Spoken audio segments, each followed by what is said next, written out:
Welcome to the world of matrices. Matrices are used much more in daily life than we would have ever thought. In everyday life, in graphic softwares, photoshops, taking selfies, you are studying in front of a computer monitor, all these contains matrices. Reflecting surfaces, electronic networks, spacecrafts, airplane, chemical engineering, hospitals, medical imaging, CT scans, MRIs, all these use matrices. Matrices has two advantages. It reduces complicated system of equations to simple expressions and are adaptable to systematic method of mathematical treatment and well suited to computers. As defined, matrix is a set or group of numbers arranged in a square or rectangular array enclosed by two brackets. These are few examples. Here is where the matrix and determinant are different. In case of a matrix, the number of rows and number of columns may be same or different, whereas in case of determinant, the number of rows and columns are same and a determinant has a definite value. Matrix is a system of numbers. Generally, a matrix is denoted by bold capital letter and the elements within the matrix are denoted by lower case letters. So this is a generalized representation of a matrix with m rows and n columns. Here A is the notation for matrix A, m are the number of rows, n are the number of columns, and each individual item in the row or column is called as the element of that particular matrix. So in this way,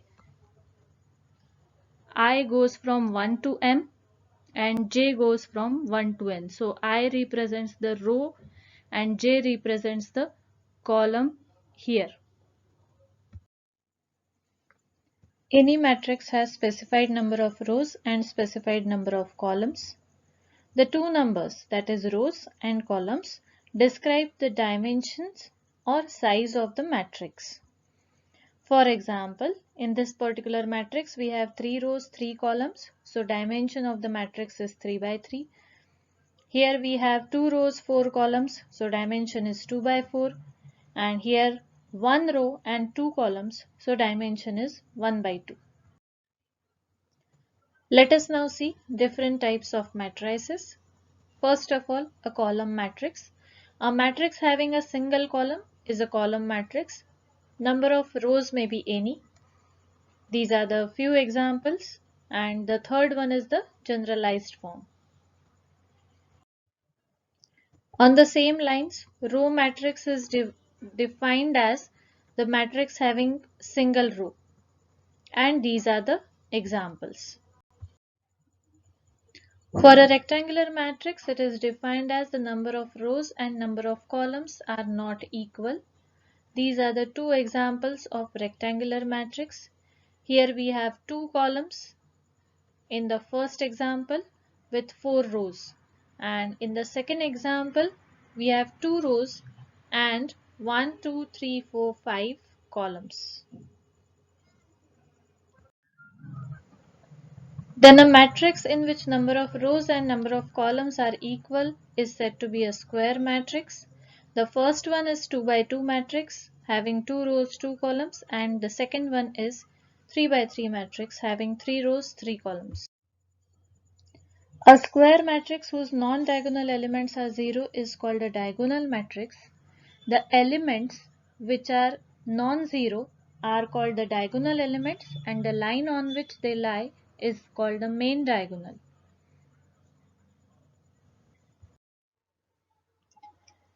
A diagonal matrix in which all the elements are unit elements,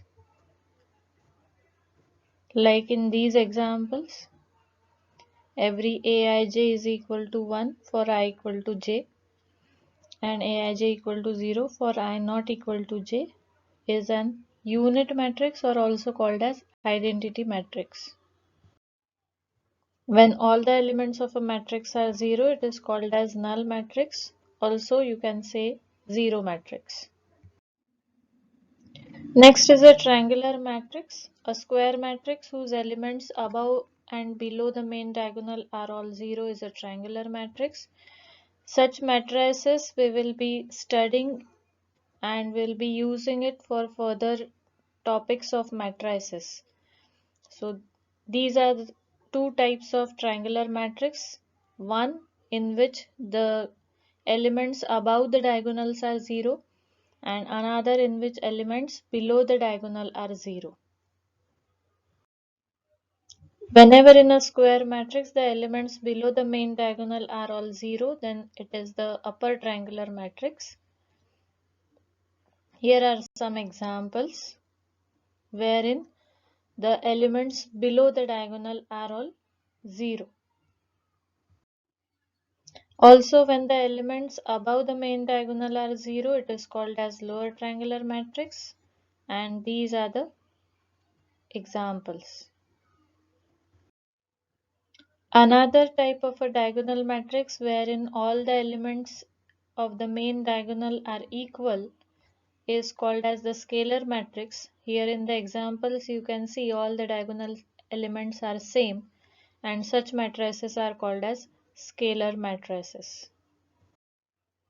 Two matrices are said to be equal if all the corresponding elements of the two matrices are the same.